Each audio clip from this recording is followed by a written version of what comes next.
ऐसा है सूरज भाई, ये जितने टीवी सीरियल्स की शूटिंग, फिल्मों की शूटिंग मड आइलैंड में होती थी ना मलाड के, वो सारी शिफ्ट होके नायगांव जा रही है। आप बस नायगांव में प्रॉपर्टी खरीद कर डाल दीजिए।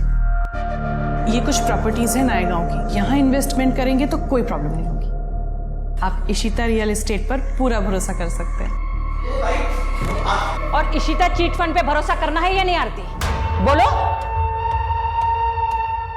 हार्दिक, तुम सूरज भाई को बाहर ले जाकर नायगांव की प्रॉपर्टीज की डिटेल्स दिखा दो।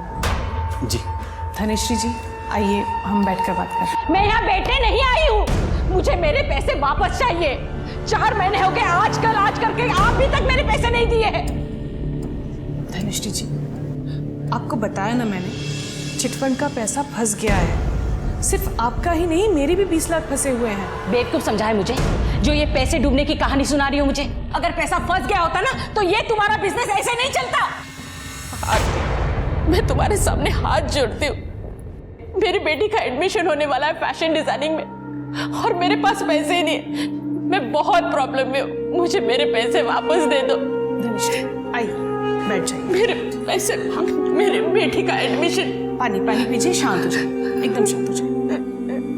देखिए धनेश्वरी जी, मैं सच कह रही हूँ, मेरा भरोसा कीजिए। मैं चाहती हूँ कि सिर्फ आपका नहीं, सबका पैसा निकले। बेटी के नाम पे चिटफंड खोला है मैंने, बेटी के नाम पे बेईमानी नहीं करूंगी।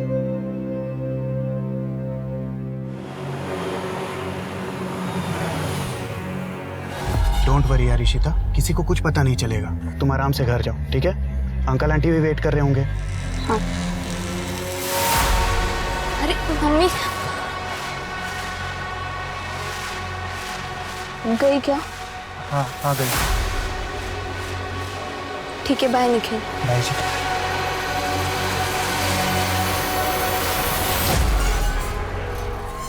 काय झालं ताई, गेली कधी? कस्टमर के सामने वो औरत ऑफिस में घुस आई, उल्टी सीधी बातें कर रही थी। रोक नहीं पाया तू उसे? किसने बिठा के रखा तुझे यहाँ पे? ताई मैंने उन्हें रोकने की कोशिश की पर वो सीधा अंदर घुस गई। आखा दिन ये कान में घुसा के रखता है ना, दिखी नहीं होगी, रोकता कैसे?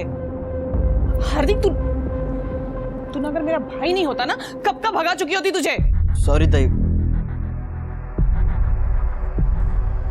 वाह, तो अब लोग घर तक आने लगे हैं पैसे मांगने। हाँ, ये सब चल रहा है यहाँ पर। विपुल, बिजनेस ऐसे ही चलता है, ऊंच नीच लगी रहती है। और घर कैसे चलता है ये भी बता दो। तुम्हारी बेटी इशिता कहाँ है, कुछ पता है तुम्हें? उसका फोन नहीं लग रहा है। पूना से आज सुबह निकलने वाली थी, रास्ते में होगी इसीलिए फोन नहीं लगा। बात हुई थी उससे? हाँ? सुबह से मैं काम में बिजी हूँ विपुल, कल रात बात हुई थी, तब बताया था उसे। एक मिनट, तुम अपने काम में इतनी बिजी हो कि अपनी जवान बेटी के साथ बात करने का तुम्हारे पास टाइम नहीं है क्या? लो आ गई इशिता, खामखा परेशान होते रहते। और बेटा इशिता, कैसी रही नेहा के बहन की शादी? अच्छी थी, बहुत मजा आया। अच्छा बेटा सुनो मेरा। पप्पा मम्मी सुनो ना, मैं बहुत थक गई, मुझे रेस्ट करना है, प्लीज एक्सक्यूज मी।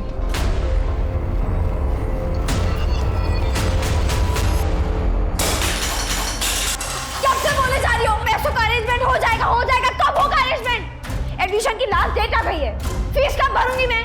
कैसे भरूंगी मैं फैशन डिजाइनर? ये छोड़ो मुझे, मैं लड़ रही तुम्हारे साथ। मैं कह रही हूँ, मेरी बात सुनो, आरती ने कहा है वो जल्दी हमारे पैसे लौटा देगी। हाँ मैं कह रही हूँ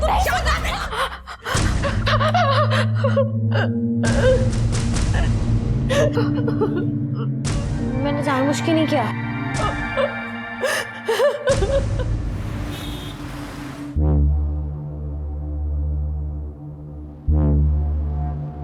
पापा, आपको ये सब करने की क्या जरूरत है? प्लीज मत करिए, प्लीज।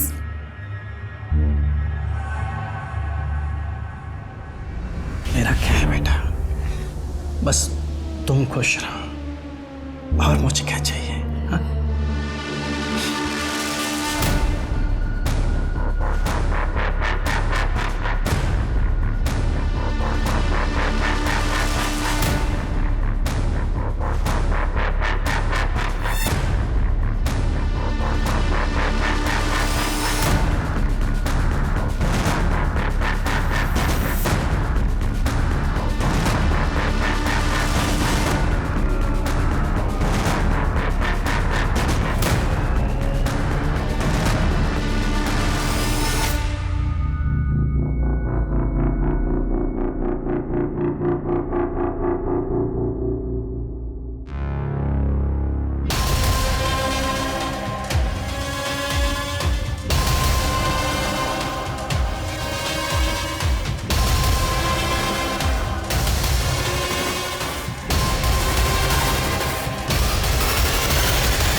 ये लड़की का सुसाइड नोट।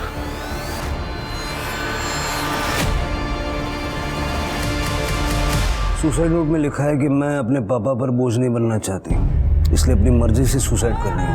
पुलिस किसी को परेशान ना करे। क्या प्रॉब्लम थी?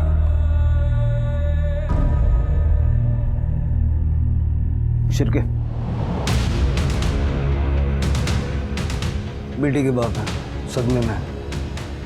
थोड़ा वक्त दे के फिर बात करते हैं, तब तक सारी फॉर्मेलिटीज कंप्लीट कर लो। ठीक है सर।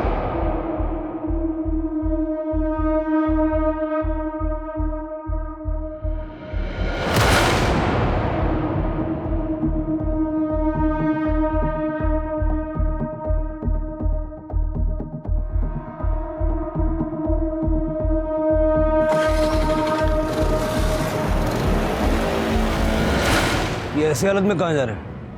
तृप्ति, यहाँ की सिचुएशन संभालो। शिरके हेलो।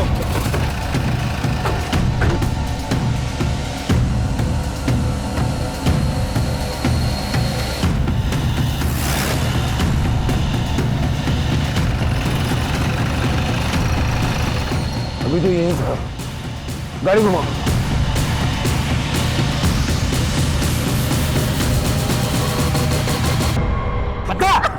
पता कहाँ है तेरी माँ? बोल बोल, पता कहाँ है तेरी माँ? बोल बोल आरती, कहाँ है तेरी माँ? बोल बोल। क्या कर रहे हैं? सर छोड़िए मत इनको, इसके बहाने ही मेरे सोनाली को बाहर डाला है। बोल कहाँ है? छोड़ूंगा तो मैं शिरके ले जाओ, लेके जाओ। सब छोड़ो मत। हेलो बोल बोल, कहाँ है तेरी माँ? बोल। बेटा तुम ठीक हो? क्या नाम है तुम्हारा? इशिता पाटिल। ये आदमी क्या कह रहा था? सर मैं इसे नहीं जानती, ये घर पर आए और मम्मी कहाँ है पूछ रहे थे। जैसे ही मैंने बोला कि मम्मी घर पर नहीं है तो वो मेरा ही गला दबाने लगे। कहाँ है तुम्हारी मम्मी और पापा? पलक क्या कर रही है? तो चाकू लग जाएगा, छोड़। नहीं नहीं, मैं काट ही देती हूँ। नहीं मैं काट लेती हूँ। नहीं छोड़ो, साइड हटो, छोड़ो। तो फिर मुझे पैसे दे दो, वरना मैं अपना हाथ काट दूंगी। पलक तू जानती है ना घर में क्या प्रॉब्लम चल रही है पैसों के लेके, और तुम्हें 50,000 रुपए चाहिए और तुम बता भी नहीं रहे हो तुम्हें क्यों चाहिए 50। क्या करती बता के? बताया तो था कि फीस के 5 लाख लगेंगे। वो कौन से दिए थे तुमने जो अब बताने पर तुम मुझे 50,000 दे दोगी? असल में तुम्हें ना भिखारी की तरह रहने की आदत हो गई है और मैं वैसे नहीं जी सकती, इसलिए मैं जा रही हूँ। बाय। बहुत दर्द हो रहा है, बहुत दर्द हो रहा है। सॉरी मम्मी, पता नहीं मुझे गुस्से में क्या हो जाता है। कोई बात नहीं बेटा, तू टेंशन मत ले, सब ठीक हो जाएगा। तू अभी आराम कर, सो जा, संभल के संभल के।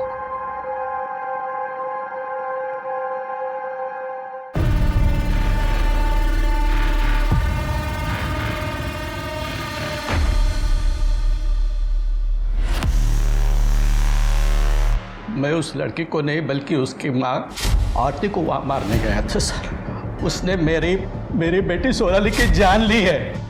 कैसे? सोनाली की शादी फिक्स की थी मैंने अगले महीने, लेकिन शादी में खर्च करने के लिए 1 रुपया नहीं था मेरे पास। सारा पैसा मैंने उस आरती के चिट फंड में इन्वेस्ट कर दिया था। सोचा सही टाइम पर मैं निकाल लूँगा, लेकिन जब सही टाइम आया तो पैसा नहीं दे रही थी वो। देखिए हरि भाई, आप बिल्कुल चिंता मत कीजिए। जैसे ही चिटफंड के डूबे हुए पैसे वापस आएंगे, मैं सबसे पहले आपके 5 लाख रुपए लौटाऊंगी। इसलिए शादी के लिए मैंने अपना मकान बेचने का फैसला किया सर, लेकिन सोनाली नहीं चाहती थी कि उसके शादी के लिए मैं अपना घर बेच दूं। पापा, आपको ये सब करने की क्या जरूरत है? प्लीज मत करिए, प्लीज। मुझे अपना घर बेचने से रोकने के लिए ही उसने खुदकुशी कर ली सर। हरी जी आप संभालिए अपना। क्या सोनाली के होने वाले इन-लॉज दहेज के लिए आपके ऊपर प्रेशर बना रहे थे? देखिए हरी बाबू, हम दहेज के बहुत खिलाफ हैं। 1 पैसा दहेज का नहीं लेंगे हम आपसे, मगर शादी का आधा खर्चा तो आपको उठाना ही पड़ेगा। सर सोनाली ने कहाँ लिखा हमारा नाम अपने सुसाइड लेटर में? आप लोगों ने हरी के ऊपर जो शादी का आधा खर्चा उठाने का प्रेशर बनाया, उससे सोनाली अपने पिता को बचाना चाहती थी और इसलिए सोनाली ने सुसाइड किया है। सर आप हमारी बात का विश्वास कीजिए। सर हमें बिल्कुल पता नहीं था हरी की कंडीशन इतनी खराब है। और हमने इसको कोई फोर्स नहीं किया सर एक्चुअली वो लड़की है ना सोनाली जिसने सुसाइड किया है, वो 3 दिन पहले हमारे घर आई थी। अगर आज तुमने मेरे पापा के पैसे नहीं लौटाए ना तो मैं पुलिस में रिपोर्ट करूंगी कि तुमने अपने पति से कहकर मेरा रेप करवाया। देखो तुम दूर हटो। मैं रिपोर्ट कर दूंगी, मैं बोल रही हूँ। हाँ रिपोर्ट करेगी ना तू? ये सब तमाशा यहाँ नहीं चलेगा। बुलाते पुलिस को। देख बुलाऊंगी, रिपोर्ट करेगी। कल मैं देखती हूँ तुझे आज। चल देखती हूँ मैं। निकल यहाँ से मेरे पास से। निकल बाहर, बोल दूंगी मैं। निकल यहाँ से। ये क्या तमाशा चल रहा है आरती? उसके पैसे कहाँ हैं उनके? अब आप मत शुरू हो जाइए, मैं हैंडल कर रही हूँ ना। क्या खाक हैंडल कर रही हो तुम? वो लड़की मेरे ऊपर रेप का फर्जी केस डालने की बात कर रही थी। चिल्लाइए मत। आपसे ज्यादा ना मुझे टेंशन है इन सब के पैसों की, और मैं इंतजाम कर रही हूँ। इनफैक्ट मैं अभी जाकर पैसे लेकर आती हूँ, और बिना पैसों के आज मैं घर वापस नहीं आऊंगी। हाँ, तुमसे हो पाया तो ठीक, मुझे कुछ करना पड़ेगा। सर उस दिन के बाद से आज तीसरा दिन है सर, आरती घर वापस नहीं आई है। तुम्हारी बीवी 3 दिन पहले पैसे लेने के लिए घर से निकली थी, अब तक वापस नहीं आई। किसके पास गई थी पैसे लेने? सर वो तो नहीं पता मुझे, लेकिन मुझे लगता है सर जिसने चीट फंड में पैसे डुबाए थे उसी से लेने गई होगी।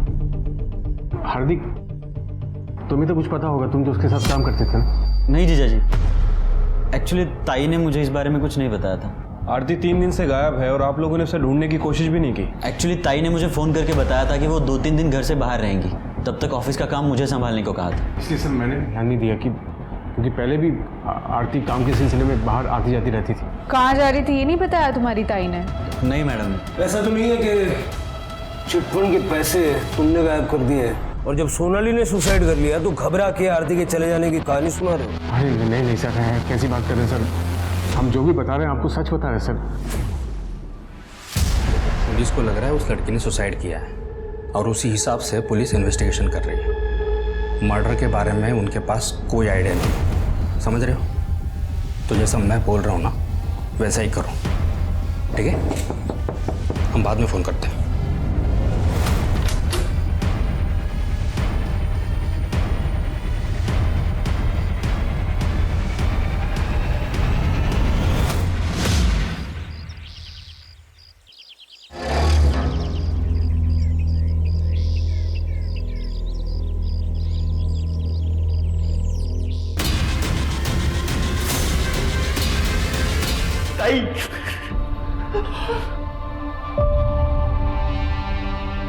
सर जब से चिटफंड का मामला हुआ था तब से कुछ लोग परेशान कर रहे थे आरती को पैसों को लेकर। चिटफंड के बारे में तो हम पता लगाएंगे ही। आप लोगों से मैं ये जानना चाहता हूँ कि किसी और के पास आरती को मारने की कोई और वजह हो सकती है? तृप्ति, आरती के चिटफंड में जितने भी लोग हैं सबसे बात करो। किसने घपला किया, क्या घपला हुआ, और पैसों को लेकर कितने लोग आरती से नाराज थे, मुझे सारी डिटेल्स चाहिए। चलिए। शिरके, आरती की बॉडी गोनी में मिली, मतलब मर्डर कहीं और हुआ और बॉडी को डंप किया गया। आरती का सीडीआर निकलवा और उसकी लोकेशन बता करो, कहाँ गई थी, किससे मिली थी। रियल एस्टेट और चिटफंड के बिजनेस में थी, दुश्मन तो होंगे ही। मैडम मैं पैसा उठाना था चिट फंड से, लेकिन उसका इंस्टॉलमेंट टाइम टू टाइम जमा करता था। पता नहीं आरती ऐसा क्यों कह रही थी कि चिट फंड का पैसा डूब गया। आप लोगों को आरती ने कब कहा कि चिट फंड का पैसा डूब गया है? 4 महीने पहले मैडम। उसके बाद उसने चिट फंड का सारा काम बंद कर दिया। बहुत चालाक औरत थी मैडम। ऐसा लगने की कोई खास वजह? जी मैडम, उस चिट फंड में आरती के भी 4 चिट फंड थे हम सबके साथ, जिसके पैसे उसने थोड़े मुनाफे के साथ बहुत पहले ही निकाल लिए थे और उन्हीं पैसों से वो अपना बिजनेस बढ़ा रही थी। लेकिन जब उसको हम सबके पैसे देने की बारी आई तो फिर उसने कहा कि मेरा सारा बिजनेस डूब गया। ऐसा कह के उसने हम सबको धोखा दिया मैडम, इसलिए मर गई। हाय लगी हमारी सबकी। अब जाके मेरी सोनाली के आत्मा को शांति मिलेगी मैडम। कमाल है, 20 में से 13 मेंबर के पैसे निकल जाने के बाद भी ईमानदारी से इंस्टॉलमेंट भर रहे थे। फिर आरती ने ऐसा क्यों कहा कि पैसे डूब गया? सब प्रोबेबली झूठ बोल रही थी, क्योंकि उसने खुद 30 लाख रुपए उठाए थे चिटफंड से, और जब खुद के पैसे निकल गए तो बंद कर दिया होगा चिटफंड। सारे मेंबर से बात हुई? नहीं सर, एक लेडी है धनश्री, अब तक उससे बात करना बाकी है। उसे पुलिस स्टेशन भी बुलाया था लेकिन वो आई नहीं। जल्दी से बात सर। सर, आरती की पीएम रिपोर्ट आ गई सर। आरती की मौत 22 सितंबर को हुई थी, उसी दिन जिस दिन वो घर से पैसे लेके निकली थी। मतलब सोनाली की सुसाइड करने से पहले ही आरती को मार दिया गया था। मौत किससे? सर, डॉक्टर को आरती के गले पे शू प्रिंट मिला है। कोई सेक्सुअल असॉल्ट? नो सर, वैसे मैंने आरती के CDR भी चेक किया है। आरती का फ़ोन बंद होने से पहले बहुत बार ट्रैवल किया था। 1 बजे के आसपास उसके घर पे था, 1:30 बजे शिवाजी नगर में और 2 बजे वापस अपने घर पे। आरती घर वापस आई थी? राइट सर, लेकिन 1 घंटे बाद वो दोबारा घर से निकल गई और उसके बाद तकरीबन 4 बजे के आसपास उसका फ़ोन स्विच ऑफ हो गया, KM कॉलेज के पीछे वाले जंगल में, जहाँ में उसकी डेड बॉडी मिली थी। शिवाजी नगर में क्या कर रही थी? आरती ने अपने घर से निकलने के बाद अपने भाई हार्दिक से बात की थी। एक्चुअली ताई ने मुझे फ़ोन करके बताया था कि वो 2-3 दिन घर से बाहर रहेंगी। लेकिन उससे पहले उसने राजन खरे को कॉल किया था। ये राजन खरे का ऑफिस है सर, शिवाजी नगर में, और इसके पहले भी इन दोनों के बीच काफ़ी कॉल एक्सचेंज हुई है। लेट नाइट बातें क्या करते थे। और फिर? हो सकता है राजन खरे से बात करो, पता लगाओ दोनों के बीच चल क्या रहा था। और आरती के हस्बैंड विपुल और भाई हार्दिक को पुलिस स्टेशन बुलाओ, अलग अलग। ठीक है सर। क्या बताऊं मैडम, मैं उस चिट फंड के बारे में, मेरे तो सारे पैसे ही डूब गए। तो इस बात का आपको गुस्सा भी होगा आरती के ऊपर कि उसकी वजह से आपके पैसे डूब गए? गुस्सा तो बहुत आया था, लेकिन ये कुछ कर नहीं पाई। पलक, तू अंदर जा। नहीं, मैं नहीं जाऊंगी। मुझे भी सुनना है ना आरती के साथ क्या हुआ था, कैसे मरी थी वो हमारे पैसे ऊपर लेके गई थी या खाली हाथ गई? पलक, मैंने कहा ना अंदर जाओ। लेकिन मरी कैसे वो? चलो अंदर जाओ। गुस्सा तो आएगा ना मैडम। उस आरती के भरोसे मैंने चिट फंड में पैसे डाले ताकि मुझे अच्छा रिटर्न मिले, पर उसने मेरे सारे पैसे डुबा दिए। मेरी बेटी का एडमिशन होने वाला था फैशन डिजाइनिंग में, सिर्फ पैसों की वजह से नहीं हो पाया। इस चिट फंड में पैसे कैसे डूबे, कुछ आइडिया है आपको? कोई पैसे वैसे नहीं डूबे, वो आरती ना हमारा पैसा खा गई है। ताई तिचं काम खूप ईमानदारीने करायची। चिटफंड में ज़रूर कोई प्रॉब्लम आई होगी, वरना ऐसे झूठ नहीं बोलते कि सब पैसा डूब गया। कॉल रिकॉर्ड्स के हिसाब से तुम्हारी ताई घर से 1 बजे निकली थी और 2 बजे घर लौट आई थी। तुम्हारे जीजा जी ने ये बात नहीं बताई, तुम बता सकते हो क्यों आई थी? सर 1 से 2 के बीच में तो मैं घर चला जाता हूँ लंच के लिए। या बाबतीत मी तुम्हाला काही नाही सांगू शकणार। तुम्हारी बहन और जीजा जी के बीच में रिश्ता कैसा? जहाँ तक मैं जानता हूँ सब ठीक ही था। 22 तारीख को घर से निकलने के बाद तुम्हारी ताई किसी राजन खरे को मिलने गई थी। बता सकते हो कौन है ये राजन खरे? राजन खरे नहीं माहिती सर। आरती मेरी प्रॉपर्टी को कमीशन बेस पे सेल किया करती थी और उसको भाड़े पे भी उठाती थी। 22 तारीख बता रहे ना आप? 22 तारीख को आरती ने मुझे कॉल भी किया था और वो मुझसे मिलने भी आई थी। आरती अपने घर से ये बोल के निकली थी कि वो चिट फंड के पैसे लेने जा रही है। मैं अभी जाकर पैसे लेकर आती हूँ। कहीं उसके चिट फंड के फ्रॉड में आप भी तो शामिल नहीं हैं? मिस्टर शिर्के, बात कहने से पहले सोच लेना चाहिए कि कहाँ बैठे हैं। इतना बड़ा बिजनेस है मेरा, ये तो संभलता नहीं और आप ये 2 कौड़ी के चिट फंड की बात कर रहे हैं मेरे सामने। तो फिर आप ही बताइए कि आरती आपसे मिलने क्यों आई थी? डेफिनेटली उसे मदद की जरूरत थी। राजन, मुझे रुपयों की सख्त जरूरत है। कितने रुपए चाहिए? 45 लाख। अब 45 लाख रुपए किसी को कोई यूं तो नहीं दे देता। बस मैंने उससे वक्त मांगा था थोड़ा सोचने के लिए। आप बता रहे हैं कि उसका मर्डर हो गया।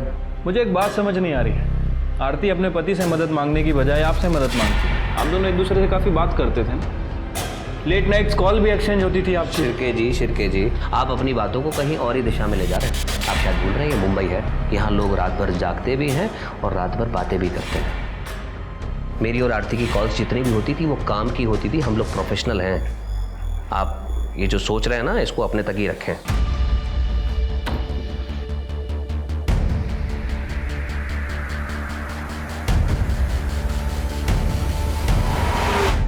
सर आरती वापस घर कब आई थी, कब बाहर चली गई, मुझे कोई आइडिया नहीं है सर। मैं उस वक्त घर पे नहीं था, मैं ऑफिस चला गया था सर। आरती ने चिटफंड से 30 लाख रुपए निकाले थे।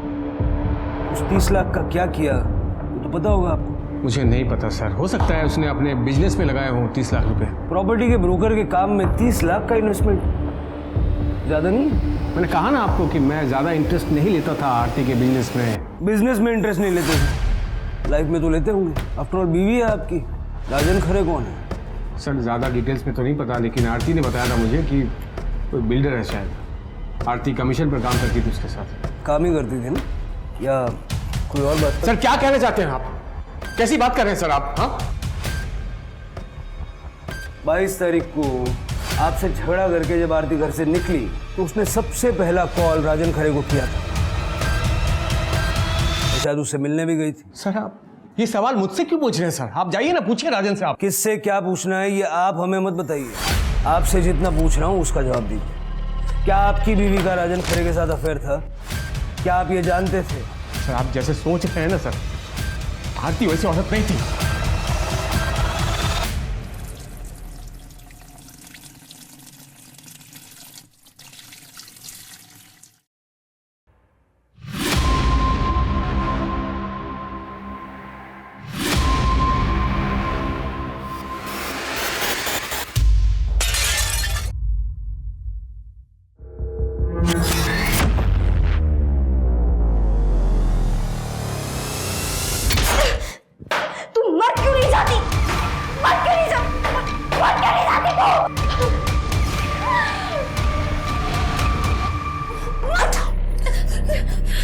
क्या करिए तू? मार दिया मैंने इस फांसी को, मार दिया, मार गई, मार गई। चुप, बिल्कुल चुप। क्या बोली जा रही है तू? हाँ, अगर किसी ने सुन लिया ना तो जेल हो जाएगी तुझे। चल यहाँ से।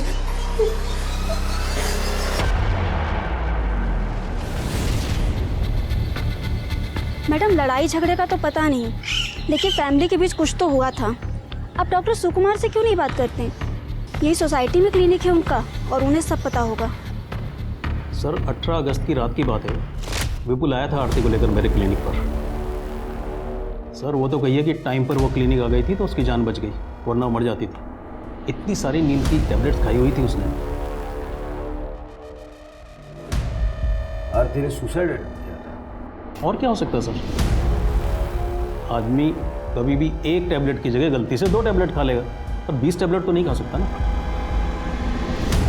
विपुल राजन और चिटफंड दोनों के बारे में गोलमोल बातें कर रहा है, तो वो आरती के सुसाइड अटेम्प्ट के बारे में बताएगा नहीं। उससे बिना सबूत बात करना बेकार है। शिरके, विपुल के बारे में जितना पता कर सकते हो पता करो। आरती की बेटी इशिता से बात करो, हो सकता है घर के अंदर की कोई बात पता चल जाए। सर धनश्री से बात हुई तुम्हारी? हाँ सर, मैंने धनश्री से बात की। धनश्री का बाकी के चिटफंड के मेंबर्स की तरह आरती के साथ पैसों को लेकर प्रॉब्लम था, लेकिन सर ये धनश्री की बेटी पलक, ये बहुत अजीब है सर। इसलिए मैंने पलक के नेबर्स से भी बात की। सबका कहना है कि पलक को टेम्पर इशू है, इस हद तक कि धनश्री उसे बाकी लोगों से बात तक करने नहीं देती। और सर पलक का इस साल फैशन डिज़ाइनिंग में एडमिशन होना था, जो आरती की वजह से नहीं हो पाया, क्योंकि आरती ने धनश्री के फंड्स रिलीज ही नहीं किए थे। पलक का भी फॉलोअप करो और प्रायोरिटी पे इशिता से बात करो, लेकिन विपुल से छुपा के। सर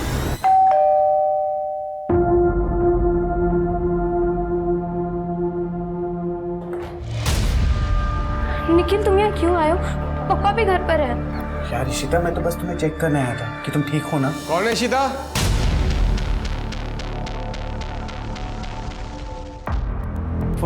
हेलो अंकल, कैसे हैं आप? वो अंकल मम्मी ने खाना भेजा था, बस वही देने आया था। ठीक है अंकल, मैं जा रहा हूँ। बाय इशिता।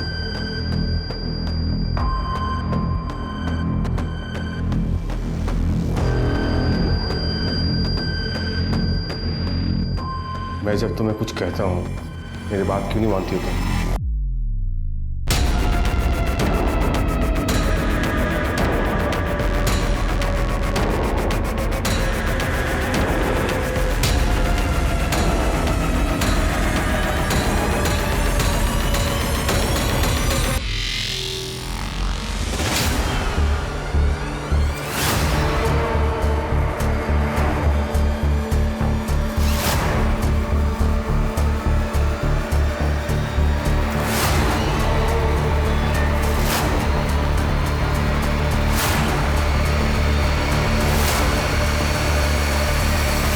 कौन था वो लड़का?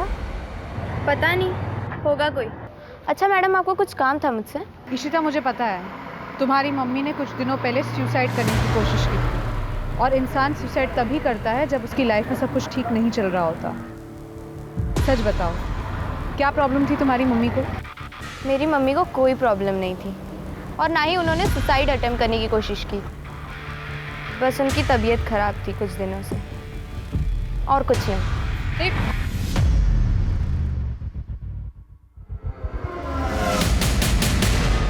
कहानी बहुत इंटरेस्टिंग सुनाई है तुमने, वो थोड़ी अजीब है। सर आपको इंटरेस्टिंग लग रही होगी, लेकिन मैं तो परेशान हो चुका हूँ सर। ये लड़की मेरे पीछे पड़ी है, कल तक बोल रही थी कि मर्डर कर दो मर्डर कर दो।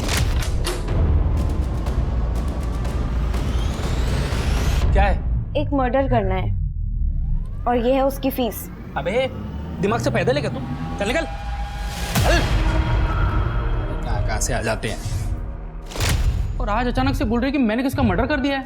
आपने आरती को मारकर मेरा काम कर दिया, लेकिन आपने पेमेंट ही नहीं ली, और अगर आप पेमेंट नहीं लेंगे तो आपका उधार रह जाएगा, और मैं किसी का उधार रखती नहीं हूँ, इसलिए।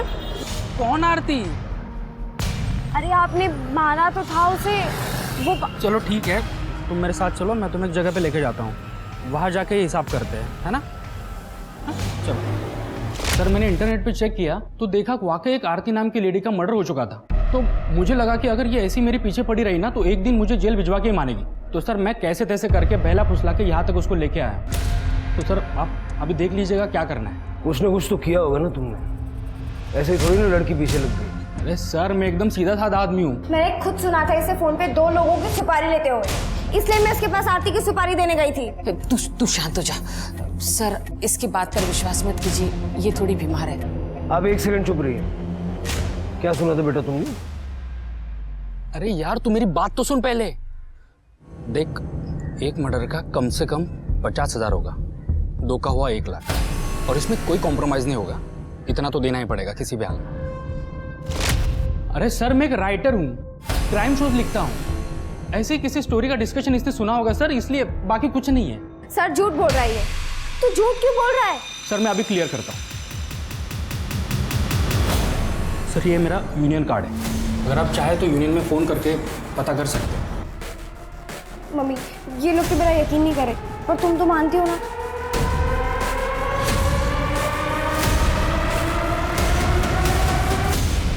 धनश्री जी देखिए, बुरा मत मानिएगा, लेकिन आपकी बेटी को इस वक्त फैशन डिजाइनिंग से ज़्यादा इलाज की ज़रूरत है। मेरे से जितना बन सकता था मैंने पलक के लिए कर दिया इलाज, पर अब मेरे पास पैसे नहीं है उसके इलाज के लिए। आप सिटी हॉस्पिटल में लेके जाइए पलक को, मैं वहाँ फ़ोन कर देता हूँ, इलाज भी अच्छा होगा और जो भी बिल होगा उसमें आपको राहत भी मिलेगी। ये मेरी तरफ से कुछ पैसे रख लीजिए। नहीं सर, ये मुझे नहीं चाहिए। ले लीजिए प्लीज़, ले लीजिए। और पैसों की ज़रूरत पड़े तो मांगने में संकोच मत कीजिएगा। धन्यवाद सर।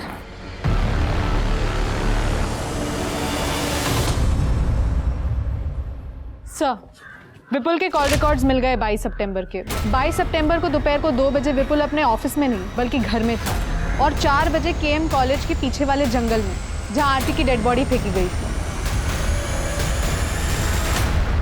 सर मैं आपको कह रहा हूं, मैंने आरती को नहीं मारा सर। ये सबूत तो कुछ और ही कह रहे हैं। सर मैं आपको सब कुछ सच सच बताता हूँ सर। उस दिन जब मैं ऑफिस से घर लौटा तो मैंने देखा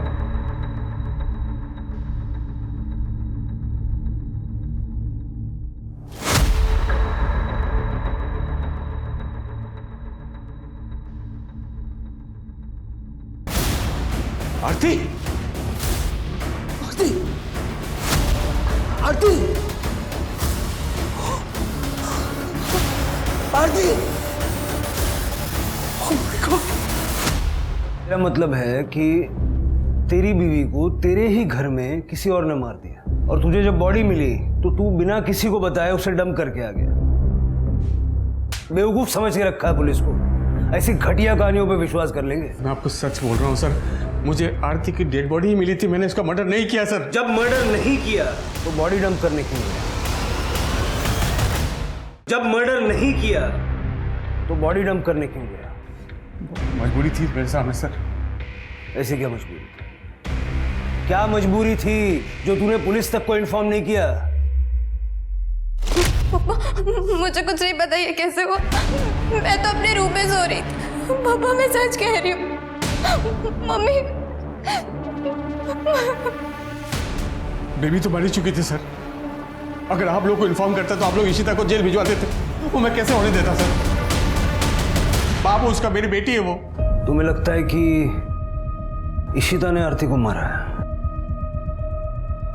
आरती, अगर तुमने सुसाइड करने की कोशिश नहीं की है तो इतनी सारी नींद की गोलियां तुम्हारे अंदर अपने आप चली गई। इशिता,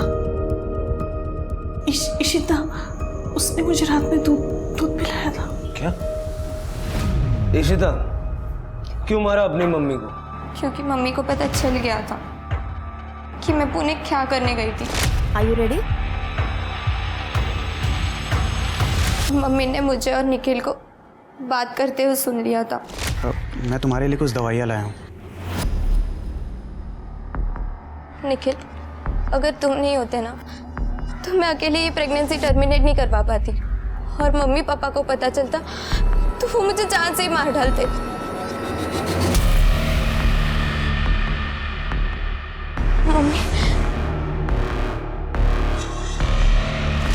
मम्मी ने तो मुझे बहुत मारा, मगर पापा को उस बारे में कुछ नहीं बताया था। लेकिन मेरे मन में डर बैठ गया था कि वो पापा को कुछ बोलना दे, इसलिए मैंने नींद की गोलियां देकर उन्हें मारने की कोशिश की, लेकिन वो बच गई। और फिर पापा को जाके सब कुछ बता दिया। फिर पापा ने बात सुनो अंकल आंटी बोलता है। निखिल की कोई गलती नहीं थी, वो बच्चा इसका नहीं था। इसने तो सिर्फ मेरी मदद की थी अबॉर्शन करवाने में। क्या बकवास कर रही है? किसका बच्चा था फिर वो? तनुज का। ये तनुज कौन है? मेरा बॉयफ्रेंड है, कॉलेज में साथ में ही पढ़ता है। जब तनुज को मेरे प्रेगनेंसी के बारे में पता चला तो वो बहुत घबरा गया था। तब निखिल ने ही मेरी मदद की थी। पुणे में अपने दोस्त के क्लिनिक में मेरा अबॉर्शन करवाया। अबॉर्शन हो गया, मम्मी को पता चल गया था, पापा को पता चल चुका था, जितना बुरा हो सकता था सब हो। तो क्यों मारा अपनी मम्मी को? सर, मैंने नहीं मारा है अपनी मम्मी को। मैं तो उस दिन अपने कमरे में सो रही थी। मैंने पापा को भी बोला था कि मैंने अपनी मम्मी को नहीं मारा है, लेकिन इन्होंने ना सब कुछ मेरे ऊपर डाल दिया कि ये बच जाए। क्या बकवास कर रही है तू? मैंने तुझे बचाने के लिए सब कुछ किया, तू मुझे फंसा रही है तू। एक मिनट आप चुप रहिए। क्यों मारेंगे पापा मम्मी को? तुझे राजन से आशिकी करने से फुर्सत मिले तब तो अपने घर में देखेगी ना। तो राजन और आरती के अफेयर के बारे में तुम्हें पता था, फिर हमसे झूठ क्यों बोला? तो और क्या बोलता सर मैं आपको कि मेरी बीबी का अफेयर चल रहा किसी के साथ? अरे मेरा अफेयर नहीं चल रहा था उसके साथ, मैं पहले भी आपको बता चुका हूँ। मैं आप लोगों को राजन के बारे में कुछ भी बोलता ना सर, तो आप लोग डिटेल्स में घुस जाते और मैं फंस जाता, इसलिए मैं चुप रहा। लेकिन मैं अभी सच बोल रहा हूँ सर, मैंने आरती को नहीं मारा सर। मैं जब घर पहुंचा तो आरती मर चुकी थी सर। तो ऐसा कौन है जो तुम्हारे घर में घुस के आरती को मार देगा? घर में नहीं सर, घर में नहीं, ऑफिस में सर। ऑफिस, क्योंकि ऑफिस में तो कोई भी आता जाता है सर, बाहर के दरवाजे से। हो सकता है राजन ने मार दिया आरती को। अरे तो मैं क्यों मारूंगा आरती को? पैसों के लिए। आरती ने राजन को पैसे दिए थे सर। चिटफंड के 30 लाख रुपए, कुछ सेविंग्स और गहने बेचकर टोटल 45 लाख दिए थे मैंने राजन को प्रॉपर्टी में इन्वेस्ट करने के लिए, और अब वो वापस नहीं कर रहा है और चिटफंड के मेंबर्स मेरे पीछे पड़े हुए हैं। फ्रैंकली स्पीकिंग आरती, मुझे कोई फर्क नहीं पड़ता। तुम्हारा आशिक है, रुपए पैसे तुमने दिए उसे। अब जब उसने लात मार दिए तुम्हें तो मेरे पास रोने के लिए आई है। क्यों? विपुल, तुम मेरी बात मानते क्यों नहीं हो? राजन के साथ मेरा कोई रिलेशन नहीं है, जो भी है बस प्रोफेशनल है। देखो, तुम्हें जो करना है करो, लेकिन अपने मैटर में मुझे इन्वॉल्व मत करो प्लीज। विपुल सर, आरती का कहना था कि उसने राजन को 45 लाख रुपए दिए थे सर। अरे झूठ बोल रहा है वो। मैं एक बिजनेसमैन हूँ, बिना पेपर वर्क के ना 1 रुपया किसी को देता हूँ ना 1 रुपया किसी से लेता हूँ। और 45 लाख रुपए की रकम क्या लगता है आपको ऐसे किसी से ले लूंगा मैं? सर आप खुद ही सोचिए सर, अगर राजन का इस मामले से कुछ लेना देना नहीं है तो आरती घर से निकल कर उसके पास क्यों पहुंची सर? मिस्टर शिर्के, बिना किसी सबूत के एलिगेशन लगा रहे हैं आप मुझ पर। अंदाजा भी है कौन हूं मैं, आप किससे बात कर रहे हैं? हो सकता है पछताना पड़े आपको। सर मुझे लगता है कि राजन ने ही आरती को मरवाया है ताकि उसे वो पैसे वापस ना करने पड़े।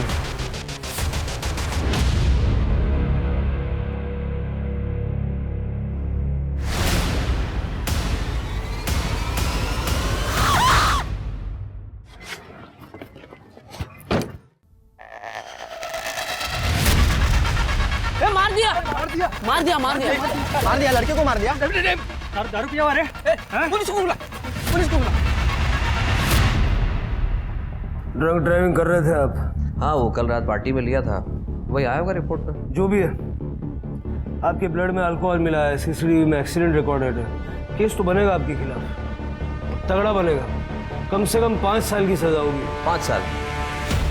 रुकिए, अपने लॉयर से बात करता हूँ। बैठ नीचे। क्या बदतमीजी है ये? क्या मैं अपने लॉयर से भी बात नहीं कर सकता? अपने लॉयर से अब कोर्ट में बात करना। क्या कह रहे थे ये? हम जानते नहीं है, हमें पता नहीं ये कौन है, पछताना पड़ेगा, यही कहा था ना सर? अरे सर, आप कहाँ ये पुरानी बातें दिल पर लेके बैठ गए? क्या सोचा तुमने? मेरे जूनियर को बोल दोगे, मैं सुन लूंगा। सिर के चार्जशीट बनाओ और डालो इसको अंदर। सर सॉरी सर, सॉरी बोल रहा हूँ मैं आपको, बड़ी वाली सॉरी बोल रहा हूँ। सॉरी प्लीज सर, प्लीज मुझे इस परेशानी से बचा लीजिए। देखिए, अगर आप मेरी हेल्प करेंगे तो मैं भी आपकी हेल्प करूंगा। आरती के दिए 45 लाख रुपए के बारे में मैं आपको सच बताऊंगा।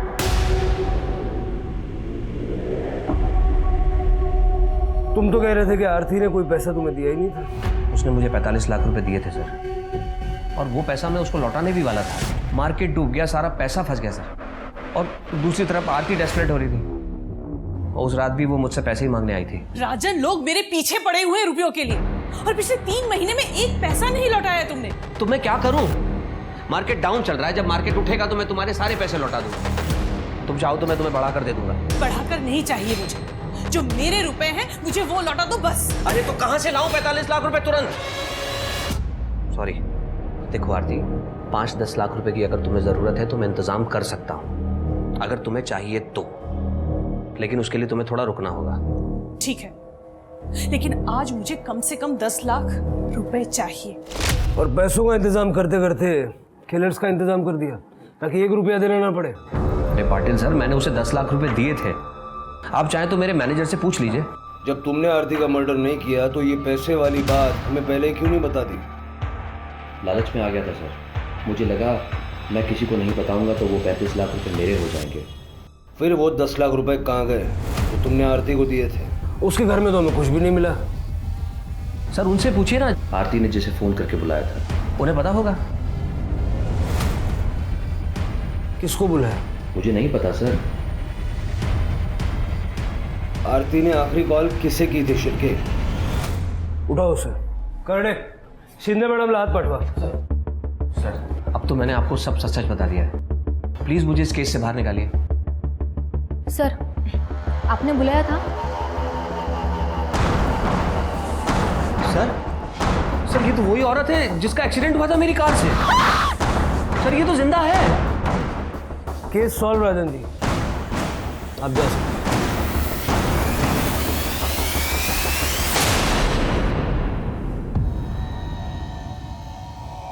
भाऊ हो तो मैं आरती से, पर उसने मुझे हमेशा एक नौकर की तरह ट्रीट किया। इसलिए उस दिन जब ताई का कॉल आया। फोन क्यों नहीं उठा रहा था? ताई मैं कुछ काम कर रहा था। एक एड्रेस भेजा है तुझे, उस एड्रेस पे आ जा। क्यों ताई, क्या हुआ? एक बड़ी पेमेंट मिल रही है, तू आएगा सेफ्टी रहेगी। कितना बड़ा? 10 लाख। अब सारी बातें तो फोन पे पूछेगा कि आएगा नहीं। 10 लाख की बात सुनते ही मैंने तय कर लिया, चाहे कुछ भी हो जाए ये पैसे मुझे लेने ही है। इसलिए मैंने अपना फ़ोन घर पे छोड़ दिया और ताई को रिसीव करके उनके घर ले आया।